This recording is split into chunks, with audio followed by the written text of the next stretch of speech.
जय हिंद साथियों। आज बहुत धमाकेदार जो है लेक्चर होने वाला है। क्लास 9 का एटम और मॉलिक्यूल चैप्टर है। धमाकेदार इसलिए मैं कह रहा हूँ कि आप हो सकता है शायद आज कमेंट बॉक्स में आप आग लगा देंगे। मैं जरा जम के आज पढ़ाऊंगा और एक एक बच्चों को जो है देखते हैं कौन सा बच्चा जो है पढ़ नहीं पाता है या किसको समझ में नहीं आता है। सबका आज सर हिलने लगेगा और आप मुस्कुरा के क्लास में जाएंगे। क्लास को जो है क्लास में मुस्कुराएंगे, बाहर जब जाएंगे तो और मुस्कुराएंगे, हंसेंगे। तो देखिए ऐसा है, कोई भी क्लास है वो बहुत डराने वाली क्लास नहीं है। लोग ये कह देते हैं केमिस्ट्री बहुत खतरनाक है या बहुत डेंजरस है, रटेंगे सुबह जो है क्या होगा क्या नहीं होगा, ऐसा कुछ नहीं है। बहुत अच्छा सब्जेक्ट है, इंटरेस्टिंग सब्जेक्ट है, बशर्ते आपको पेशेंस रखना है। क्या कहना चाहते हैं, क्या बोलना चाहते हैं, थोड़ा सा आप वेट करिए वो बंदा क्या बोल कर गया, ठीक है। तो आज हम लेक्चर जो है 9th क्लास में जो है, क्लास 9th है और केमिस्ट्री है, एटम्स एंड मॉलिक्यूल्स ये चैप्टर है, ये स्टूडेंट चैप्टर है और ये लेक्चर 3rd। लेक्चर क्या है? Lecture 3rd lecture. 2 लेक्चर हम दे चुके हैं। अब स्टूडेंट मैं ये बताना चाहता हूँ, मैं स्टडी क्या आपको बताया था, ये हम बताना चाहते। स्टडी मैंने ये बता दिया था कि जो मैटर होते हैं ना, मैटर जो है एटम से मिलके बने होते हैं, ये बात सही है। तो एटम से मिलके बना, तो तमाम जो है साइंटिस्ट हमारे बीच है। सबसे पहले जो है इंडियन फिलोसोफर 500 BC में आया था, मैंने आपको बताया था। उन्होंने ये बोल के वो चला गया, कहा ऐसा है किसी भी मैटर को छोटे से छोटे पार्टिकल्स में या डिवाइड करो, छोटे छोटे टुकड़े में डिवाइड करिए, एक समय ऐसा आएगा कि वह एक पार्टिकल्स जो सबसे छोटा होगा उसे आप फर्दर डिवाइड नहीं कर पाएंगे, और उसी पार्टिकल्स का नाम उन्होंने परमाणु कहा, या परमाणु बोल दीजिए या हिंदी में परमाणु बोल दीजिए। उसके बाद सेकेंड जो है एक साइंटिस्ट आते हैं, इंडियन नहीं होते हैं, उनका नाम है डेमोक्राइटस, और उनके साथी थे लियोसिपस। दोनों लोग मिलके जो है एक वर्ड बोलते हैं, कहते हैं कि matter made of tiny particles, मतलब मैटर छोटे छोटे पार्टिकल से मिलके बने हैं, छोटे पार्टिकल से, जिसे एटम कहते हैं। और एटम और एटमॉस नामक वर्ड से, ग्रीक वर्ड से आया है, और जिसे हम अनकटेबल कह सकते हैं, इनडिविजिबल कहते हैं, इंडिविजुअल कह सकते हैं, मतलब जो स्वयं में अकेला है। लेकिन मॉडर्न डेफिनेशन हमने ये बताया कि एटम जो है डिवाइडेड है, इलेक्ट्रॉन प्रोटॉन न्यूट्रॉन से मिलकर बना है। एटम केमिकल रिएक्शन में पार्टिसिपेट करते हैं, जिनकी वजह से जो है रिएक्शन होता है। Atom can not exist in free state, कुछ एलिमेंट को छोड़कर बाकी ये बॉन्डेड फॉर्म में आते हैं। चलो ये तो प्रीवियस ईयर की बात थी।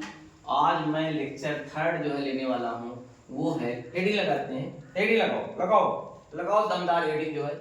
लेक्चर 3rd है laws of chemical combination, laws of chemical combination,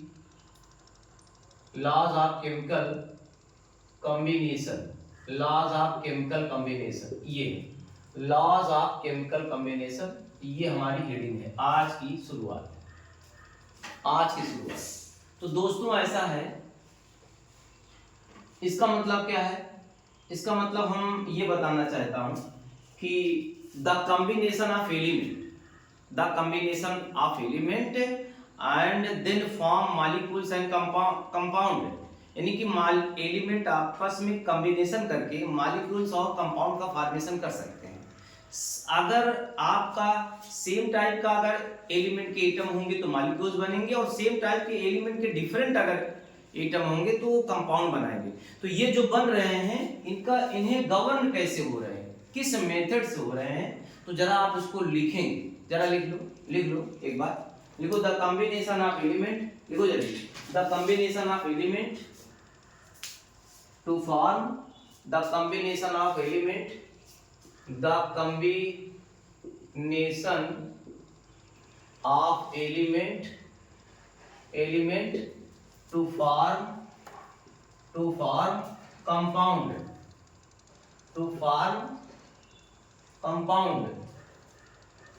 by the following. Compound is governed by the is governed by the following five basic law, five basic law, ये laws, five basic laws. The combination of element to form compounds is governed by the following basic laws. लेकिन आप में 5 जो basic loss हम बता रहे हैं ना, 5 नहीं दिए गए हैं इस लेवल में। जो है आपको क्लास 9th में 2 पढ़ने, कितने पढ़ने हैं? 2 पढ़ने। तो पहला मैं यहाँ पे जो है लिख देता हूँ, आप भी हेडिंग लगाइए, laws of conservation of mass, laws of या लॉ ऑफ कंजर्वेशन ऑफ, लिख दीजिए law of conservation of mass, law of conservation of mass, ये आप हेडिंग लगाएंगे। बड़ा प्यारा सा हेडिंग है, ठीक है, बड़ा प्यारा सा हेडिंग है, जरा इसको लगाइए, लॉ ऑफ कंजर्वेशन ऑफ मास, ठीक है। देखो स्टूडेंट, मैं आपको बताना चाहता हूं इस लॉ को किसने दिया था, लिख लें, this law was given by Antoine, spelling देख लीजिए, एंटोनी एल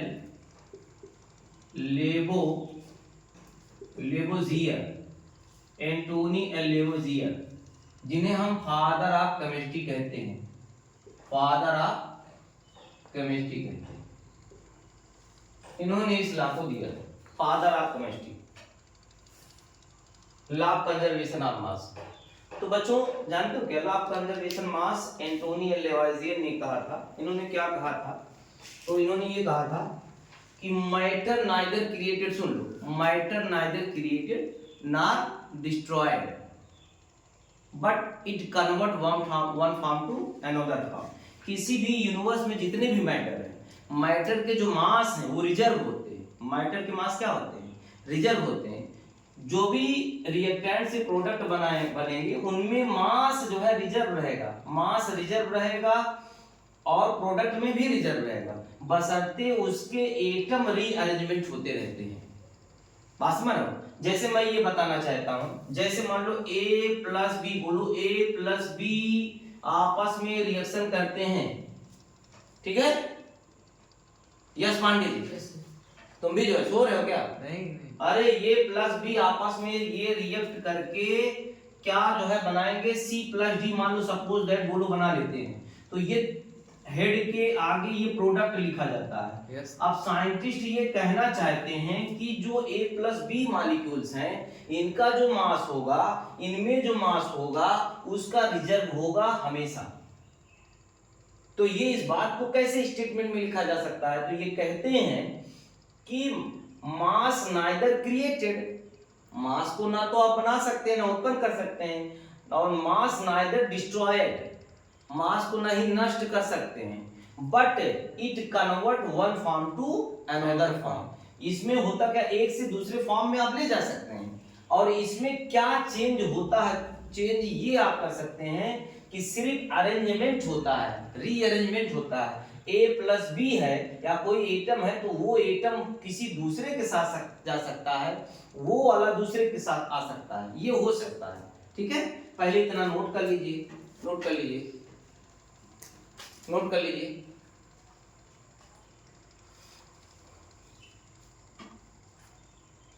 वीडियो लंबी हो जाएगी, थोड़ी देर रोक दीजिए। स्टेटमेंट लिखिए, क्या स्टेटमेंट है, क्या ये बोलकर चले गए, ये बोलकर क्या चले गए? फादर ऑफ केमिस्ट्री भी हैं, ये कहते हैं mass neither created nor destroyed in a chemical बोलो भाई रिएक्शन, REACTION रिएक्शन। यही बोल कर गया बंदा, ये बोल कर गया, बहुत बड़ी बात बोल कर गया। बहुत बड़ी बात, ठीक है। अभी जैसे कोई पूछ ले ईश्वर क्या है, तो हम कह रहे हैं कि जवाब आप कैसे दे पाए। तो मेरा मानना है हमसे कोई पूछे तो हम इसी लॉ से डिफाइन कर सकते हैं। हम ये कह सकते हैं ईश्वर हैं और ईश्वर रहेंगे। ईश्वर को न कोई मिटा पाया है, न मिटा पाएगा, न कोई बना पाएगा। ईश्वर का रूप बदल सकता है, एक रूप से दूसरे रूप में बदल सकते हैं। तो देखिए क्या है डेफिनेशन, यही कह रहे हैं mass neither created nor destroyed in a chemical reaction. किसी भी केमिकल रिएक्शन में मास जो होता है वह रिजर्व होता है। क्या होता है, बोलो भाई, रिजर्व होता है। इसको दूसरे लैंग्वेज में लिख दिया जाए, दूसरे लैंग्वेज में, अगर मैंने इसको दूसरे लैंग्वेज में लिख दिया तो इसको ऐसे भी लिखा जा सकता है, in a chemical reaction, in a chemical reaction, in a chemical reaction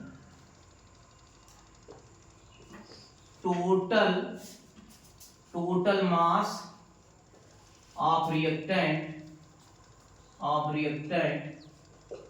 equal to reactant equal to total mass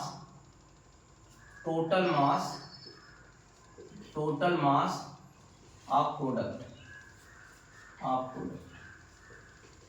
ये लिख सकते हैं ओ आर करके। इन्हें केमिकल रिएक्शन, किसी भी केमिकल रिएक्शन का मतलब ये होता है जहां मारपीट हो, लड़ाई झगड़ा हो और नया चीज कोई बन जाए। Total mass of reactant equal to total mass of product, ठीक है। नोट करो, क्या लिए हो? चाबी। अच्छा चलो ठीक है, नोट करो, ठीक है, नोट करो बेटा। हो गया। अब मैं इसको मिटा रहा हूँ, ठीक है, मैं इसको मिटा रहा हूँ। कुछ देर के लिए रोक दिया करो, तुम तो इतना जो है एक्टिव है। चालू करो, हो गया। देखिए आप देखिए, मैं आपको बताना चाहता हूँ एग्जांपल से, एग्जांपल देकर मैं बताना ये चाहता हूँ। मान लीजिए आपके पास कार्बन है, इस कार्बन को आप जला दीजिए तो एयर के प्रेजेंस में ये जलेगी तो क्या बनाएगा, जरा बोल दो। जो है जिंदगी में पहली बार CO2 बनाएगा।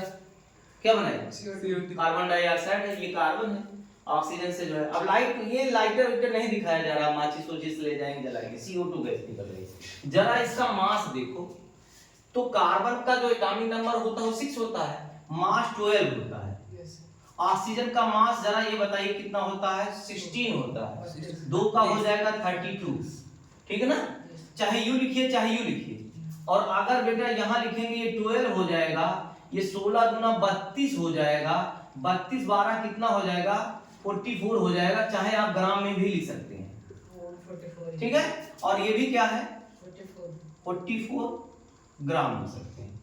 तो यही एंटोनी लेवाइजियर बताना चाहते हैं, ध्यान दीजिए। उन्होंने क्या कहा, रिएक्टेंट का टोटल मास और प्रोडक्ट का टोटल मास। बोलो भाई, बड़ा सन्नाटा है यार, एकदम जो है चुपचाप। ये बुढ़ा आदमी चिल्ला रहा है, आप जवान होके जो है इतना शांति से बैठे। देखो 44 ग्राम आपका क्या है, ये कार्बन डाइऑक्साइड है और आपका 44 ग्राम कार्बन और ऑक्सीजन मिलके हैं। मास रिजर्व है। क्या चेंज हो रहा है, देखिए ये कार्बन ये ऑक्सीजन इसके साथ जुड़ गई है बस, यानी कि एटम का रीअरेंजमेंट हो रहा है। समझ में आया? दूसरी अगर हम जो है बात करें, एक एग्जांपल और ले लें। मान लो ये आपका हाइड्रोजन है, सपोज दैट ये ऑक्सीजन है, आपस में रिएक्शन करते हैं तो H2O बना दे, वाटर बना दे। इसको बैलेंस कर लिया जाए तो मान लो इसको ट्वाइस कर लेते हैं तो ये आपका क्या हो जाएगा, ट्वाइस हो जाएगा। अगर हम ले लें यहाँ 4 हाइड्रोजन हो जाएगा, ये हो जाएगा 32 हो जाएगा। ये कितना हो जाएगा बेटा, 4 हाइड्रोजन हो जाएगा और 16 गुना 32 हो जाएगा। 32 4 कितना हो जाएगा, 36 ग्राम हो जाएगा। बोलो भाई, यहाँ भी कितना हो जाएगा, 36 ग्राम हो जाएगा। यही लोग कह रहे हैं, बार बार चिल्ला रहे हैं, यानी कि रिएक्टेंट का मास प्रोडक्ट का मास क्या होना चाहिए, इक्वल। मास की बात हम कह रहे हैं, किसकी बात कर रहे हैं, मास की बात कर। मास हमेशा रिजर्व रहेगा। जो भी रिएक्शन में टेल के पीछे जो लिखा गया है वो रिएक्टेंट होता है। बोलो भाई, यस सर, समझ में आ गया। प्रोडक्ट, ये प्रोडक्ट है ना, यस सर। तो समझ में आ गया। तो जो है यस पांडे, आज मुझे पनीर खिला दो यार, बासमर है। आज सुबह आप पनीर भी खाए थे तो मुझे भी खिला दो जो है। समझ में इसको आ गया। तो जिसको समझ में आ गया तो लाइक या तो कर दो, जो शेयर और मुझे भेज दो जो है उसमें जो है, ठीक है, ऑनलाइन में देख से वो जो है चीता उता भेज दीजिए, हैं, और कमेंट बॉक्स में जो है लिखिए बढ़िया सा। तो इसको मिटा दें, पहले इसको नोट कर लीजिए, नोट कर लो बेटा। हम ये कह रहे हैं कि ये ला जो है ना एक एक्टिविटी के आधार पे समझाई गई है। जो मैंने वो एग्जांपल लिया वो तो मैंने सिंपल सा एक ले लिया है, एक्टिविटी में हम लोग कर लेते हैं। तो एक्टिविटी है उसको जरूरी है, क्योंकि आप एनसीईआरटी बुक भी पढ़ते हैं तो वहाँ लिखा गया है एक्टिविटी 3.1 है ये। तो 3.1 मैं बनाना चाहता हूँ, इसमें एक फिगर बनाया गया है। आप ये काम करेंगे कि उसको पढ़ लीजिएगा, हमको टाइम नहीं है पढ़ने के लिए, मैं सीधे समझा दे रहा हूँ, ठीक है। तो ये आपका एक कोनिकल फ्लास्क है, ये कोनिकल फ्लास्क है, आप भी बना लीजिए। ऐसे कोनिकल फ्लास्क है, मैं लैब में लेकर गया हूँ, तो ये कोनिकल फ्लास्क है। तो मैं इसको लिख देता हूँ, this is conical flask, conical flask, ठीक, ये कोनिकल फ्लास्क। बेटा ये कार्क है, थोड़ा सा टाइटली ये बांध दिया गया है, तो ये कार्क है, CORK, कार्क, ये कार्क। अब मैं करता क्या हूं, इसमें एक टेस्ट ट्यूब रख देता हूं। वैसे एनसीईआरटी टेस्ट ट्यूब नहीं रखी है, इग्निशन ट्यूब रखी है, दोनों काम से। इग्निशन ट्यूब थोड़ी सी पतली होती है, ये टेस्ट ट्यूब है, और इस टेस्ट ट्यूब को जो है धागे से बांध दिया गया है, और ये जो है धागा मतलब थ्रेड, इसी बांधा गया है। मैं थ्रेड लिख दे रहा हूँ, क्योंकि आप लोग सीबीएसई बोर्ड क्यों नहीं पता लगा, धागा बोल दिए तो जान ही नहीं पा रहे सर धागा क्या होता है। इतना तो आपको मालूम होना चाहिए कि इंडिया में रह के धागा होगा तो मालूम होना चाहिए, ठीक है। अरे सर धागा मालूम है, आप मजाक ना करिए, मैं जो है सब कुछ जानता हूँ। देखिए इसमें y है, क्या है, y है, इसमें x आपका सॉल्यूशन है, x सॉल्यूशन है, इसमें y सॉल्यूशन है, ये y सॉल्यूशन है, this is y solution, y solution. Solution का मतलब क्या होता है, सॉल्वेंट और सॉल्यूट जब मिलकर होमोजेनियस बना लेते हैं, है ना, तो उसको जो है कहते हैं। अब यहाँ देखिए ये कह रहा है बेटा, इसमें x जो हमारा है BaCl2 लिया, क्या लिया है, BaCl2, और बेटा y जो लिया है Na2SO4 लिया है, ये सॉल्यूशन लिया, बात समझिएगा। अब यहाँ एक बात और जानना है, सीरियल नंबर मैं ले लेता हूँ, इधर सीरियल नंबर मैं लिखता हूँ जैसे लिखा गया है, यहाँ x लिखता हूँ, यहाँ मैं y लिखता हूँ, आप भी लिख दो, यस पांडे जी, आप बोलते कम हो मुस्कुराते ज्यादा हो, ठीक है, थोड़ा लिखते उठते चलिए, ठीक है, जिंदगी बोझा ना समझिए, हाँ, बहुत आराम से जो है सब कट जाएगी ऐसे। ये कॉपर सल्फेट है, देखिए हमारी भी कट रही है ना, तुम्हारी भी ऐसे कट जाएगी, और लोगों को भी कट जाएगी, जो रील देख रहे हैं उनकी भी कट जाएगी, टेंशन ना लो, रील देखना बहुत जरूरी है। लोग तो यहाँ तक मोबाइल पे जो है जाके चढ़ बैठ रहे हैं, एकदम स्क्रीन ही तोड़ दे रहे हैं, ठीक है, चलिए कोई बात नहीं है, ये तो जिंदगी है, लोग क्या कर रहे हैं क्या नहीं कर रहे हैं, सब आज़ादी पा गए हैं जब से, और मोबाइल तो बहुत अच्छा काम किया है, लोगों को इतना बिजी कर दिया है, किसी से बोल ही नहीं रहे हैं, हाँ। चलिए ये चीजें हैं, ये कह रहा है x जो है कंपाउंड है, y कम है सॉल्यूशन, एक कॉपर सल्फेट है, सोडियम सल्फेट है, ये है, ये ऐसे लिख दिया है, ठीक ना। ये बेरियम क्लोराइड है, सोडियम सल्फेट है, बेरियम नाइट्रेट है, सोडियम क्लोराइड है ना। स्टूडेंट यहाँ देखिए, मैं किसी का रिएक्शन करवा दे रहा हूँ, ये इसका रिएक्शन करवा रहा हूँ, यस पांडे, ये इसका जो है रिएक्शन करवा रहा है, तो ये इसमें मिला दे, देखो ऐसा है, एक में y सॉल्यूशन लिए, y हमारा सोडियम सल्फेट है, इसको वाटर में साल्ट है, आपने डिसॉल्व किया, घोल लिया पूरी तरह से, उसके बाद जो है बेरियम सल्फेट है, उसको इसमें जो है डाल दिया, इसको घोल लिए, सेक बेल कर लिए, हिला डुला लिए बढ़िया से। जब इसको फिर जो है इसको जो है इस थ्रेड को तोड़ देते हैं तो इसमें ये मिल जाएगा। मिलने के पहले जब इसका वेट किया गया तब क्या था, मास क्या था, और जब ये रिएक्शन हुआ तब मास क्या था, मैं ही जानना है। तो देखो रिएक्शन करवा दो बेटा, Na2SO4 सोडियम सल्फेट AQ क्या है जरा बोलो, एक्वस, वाटर में मिलाया गया, सॉलिड है, घोल लिया गया है, सॉल्वेंट का काम किया है आयन के फॉर्म, ताकि रिएक्शन बेहतर हो सके, है ना। दूसरा क्या है बेटा, बेरियम क्लोराइड, BaCl2 लिख लो या करो नाम, बेरियम क्लोराइड है, ठीक है, ये भी एक्वस में है, एक्वस में। अब रिएक्शन करवा दो, तो देखिए ये BaSO4 से रिएक्शन करेगा, तो ये बनाएगा BaSO4, घबराइएगा नहीं कैसे बन रहा है, भूल जाइए, सॉलिड बनेगा, और ये PPT बनेगा, मैं बताऊंगा कैसे, PPT मतलब प्रेसिपिटेट, प्रेसिपिटेशन मतलब होता है, हिंदी में कहते हैं, और से कुछ मटेरियल रेसिड्यू के रूप में बनेंगे और ये व्हाइट होता है, क्या होता है, व्हाइट सफेद बनेगा, व्हाइट पाउडर होगा, ऐसे बनेगा। और बेटा जो है NaCl बनेगा और ये एक्वस के फॉर्म में रहेगा, ये NaCl ट्वाइस लगा देना। तो देखिए एक रिएक्शन मैंने लिख दिया ना, एक्टिविटी में क्या है, कैसे ऐसे करेंगे, तो ये इसको जो है हम तोड़ देते हैं, तो इसमें ये मिला देते हैं, मिलाने के बाद बेरियम सल्फेट बनेगा, सोडियम क्लोराइड बनेगा। अच्छा ये बताइए, हम आपसे पूछ लें, डरो मत, अगर इसको पूछे ये क्या है जरा बताओ, रिएक्टेंट है, क्या है, रिएक्टेंट तेल के पीछे होता है, रिएक्टेंट पूछे क्या है तो भाग लोगे, छोड़ छाड़ कैमरा, क्या मोबाइल रखे, ऐसा है रिएक्टेंट, भागना नहीं है, बताना सर रिएक्टेंट दो substance which participate in a chemical reaction, किसमें, केमिकल रिएक्शन में जो पार्टिसिपेट करते हैं उसे हम क्या कहते हैं, रिएक्टेंट, जिनकी वजह से लड़ाई मारपीट होती है। अरे भाई 5 लोग दुर्गा पूजा में गए देखने के लिए, उसमें 2 लोग जो है मारपीट कर लिए, तो 2 लोग क्या हैं, रिएक्टेंट है, बस में बाकी लोग जो है मटेरियल है या मैटर है, समझ में आया। तो अब जिनकी वजह से अब ये जो चीज बना है वो प्रोडक्ट आपको कहलाएगा। एक्सपेरिमेंटल ये पाया गया, एक्सपेरिमेंटल जोड़ने के बाद, तो ये यहां हम जोड़ेंगे, सबका मास जोड़ेंगे, एटॉमिक मास, तो ये 350 जो है आपका ग्राम आता है इन दोनों का, इनका रिएक्टेंट का, और इधर भी जब जोड़ते हैं तो कितना आता है, 350 ग्राम आता है। तो स्टूडेंट ये मोलर मास निकाला गया जोड़, तो हमने क्या देखा है बताइए, मास of reactant, mass of product reserve है ना। तो इस एक्टिविटी के बेस पर ये बताया गया कि एंटोनी एल लेवाइजियर जो कहना चाहते हैं, ये कहना चाहते हैं कि हमेशा जो है किसी भी रिएक्शन में रिएक्टेंट का मास रिजर्व होता है, कांस्टेंट रहता है, प्रोडक्ट में भी उतने ही मास रहते हैं, बशर्ते केमिकल रिएक्शन में क्या जो है एक्सचेंज होता है, एटम इधर उधर जो है होते रहते हैं। बात समझ में आया। लेकिन सर इनवैलिड क्या ये ला अभी तक चल भी रहा है, अभी तो चल ही रहा है, आप पढ़ ही रहे हैं, तो क्या सर इसमें कुछ कमियां भी रह गई हैं? बिल्कुल कमी रह गई हैं। क्या कमी रह गई है सर? आपको पढ़ना नहीं है इस लेवल पर, लेकिन सर जो है आप तकलीफ आपसे आप गुजार दिया तो बताए ना होते। अच्छा बता दे रहे हैं, नोट करके बता दे रहे हैं, ये बता दे रहे हैं कि जानते हो क्या, एक साइंटिस्ट थे आइंस्टीन ने एक इक्वेशन दिया E=mc²। उन्होंने कहा कि ऐसा है, अगर न्यूक्लियर रिएक्शन हो रहा है, बात समझ रहे हो, वो रिएक्शन आप जान ही नहीं पाएंगे।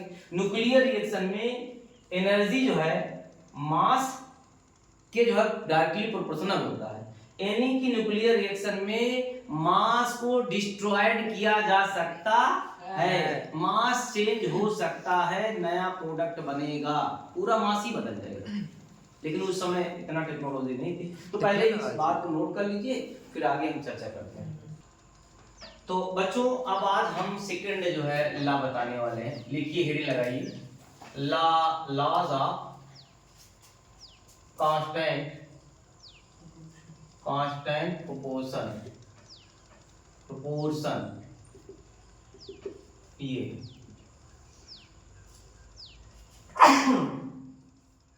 अभी मैं छीका हूं तो ये जान लीजिए जो है ईयर में तो एनुअल में जो है पूछा ही जाएगा, ठीक है, तो इसको पढ़ लीजिए।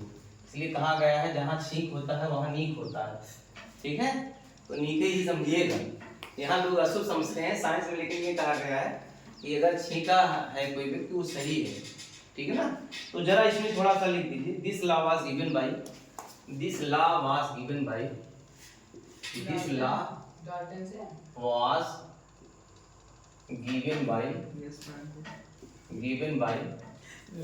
ठीक है, जोसेफ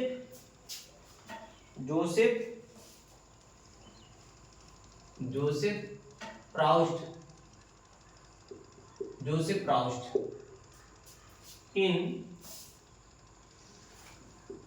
1799 इसमें दिए। अकॉर्डिंग टू दिस लॉ लिखो, according to this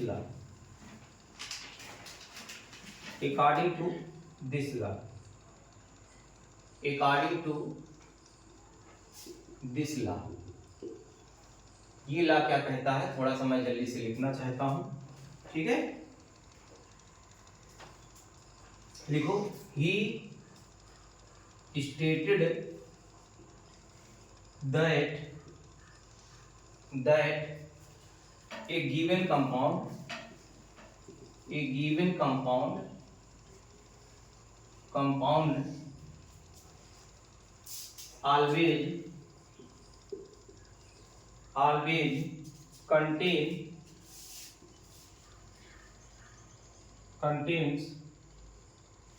always contains exactly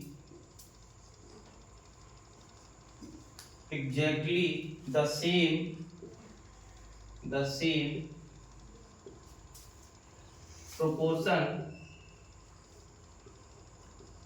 same proportion of element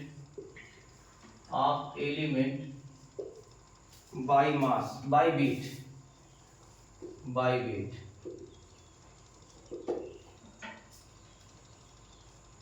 थोड़ा सा नोट कर लीजिए, भी मैं बता दे रहा हूँ क्या कहना चाहता है ये वाटर जो है, क्योंकि वीडियो लंबी हो जाएगी इसलिए थोड़ा सा कम डिस्कस मैं यहाँ कर रहा हूँ। यहाँ मैं लिख रहा हूँ स्प्रिंग वाटर, ये है माउंटेन वाटर,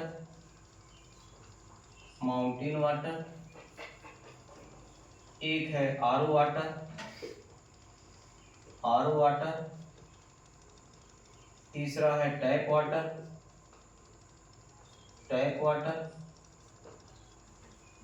ठीक है। इतना पहले आप नोट करिए।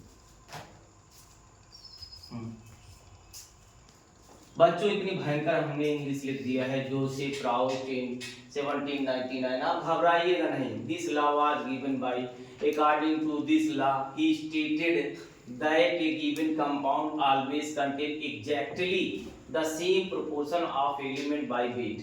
कुछ नहीं, मैं समझाना चाहता हूँ, इतना तो ये सब जो है लफड़ा लिख दिया गया, कोई मतलब नहीं है।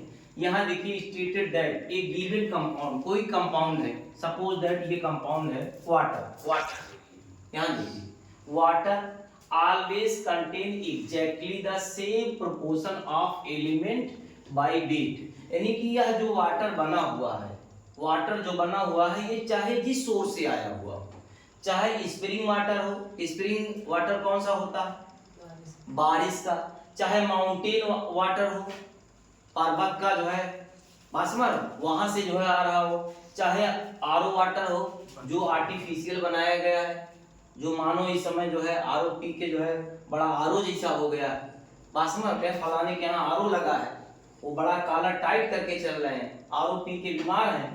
टैप वाटर, ग्राउंड वाटर, जो किसी के जो है यहीं से हम लोग जो है कोई बीमारी नहीं होती थी, तमाम है।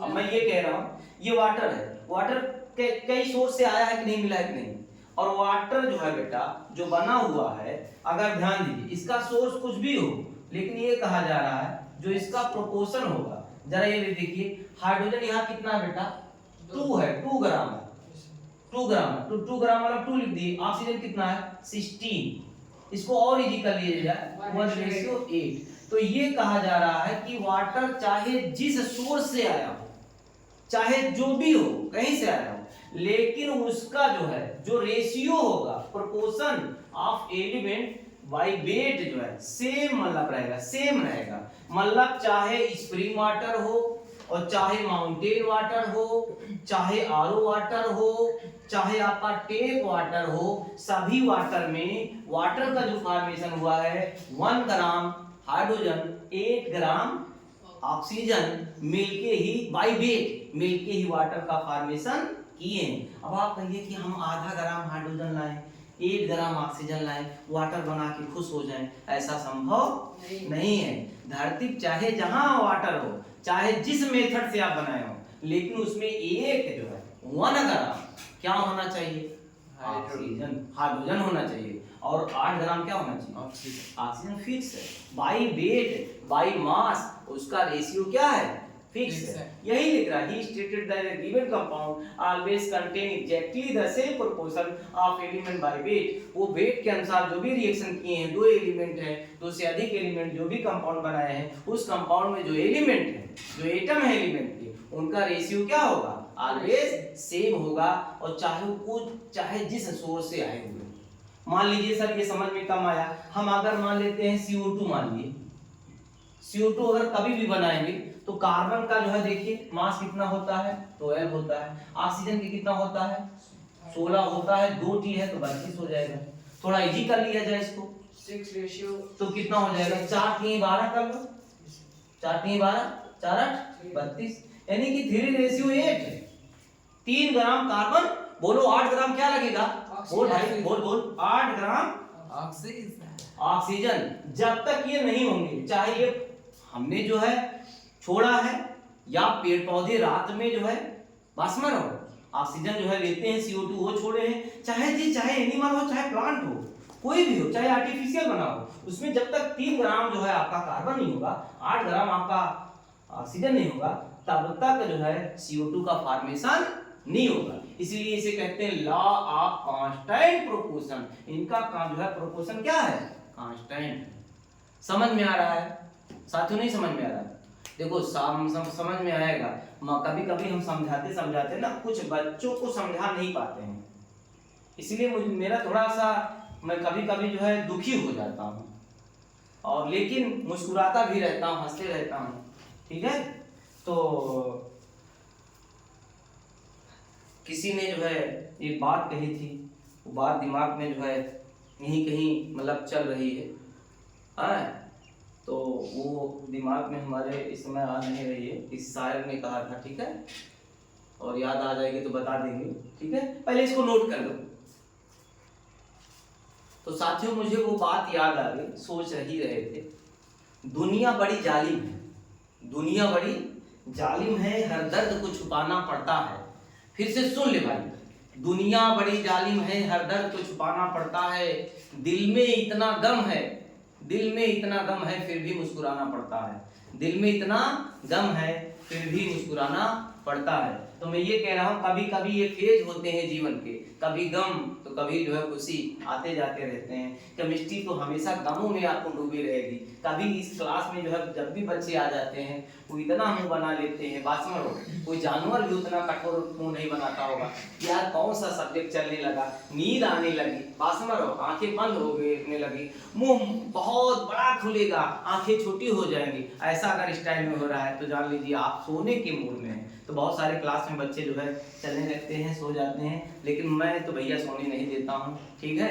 आप अपना ख्याल रखिए, खूब पढ़िए, खूब मस्त रहिए, जीवन बहुत बड़ा है, ठीक है, बड़ा है, बहुत बड़ा है, इसको खूब एंजॉय से जो है मस्ती से जो है खूब खेलिए, लेकिन जो है पढ़ाई के साथ साथ, लेकिन अपने गोल को फिक्स करिए, बुक पढ़िए डेली, और जो भी आपको मटेरियल मिला है वो पढ़िए, ठीक है, रेगुलर जो है स्कूल आइए, और जो है और काम करिए, जो है अवॉइड ना करिए, 100% जो है।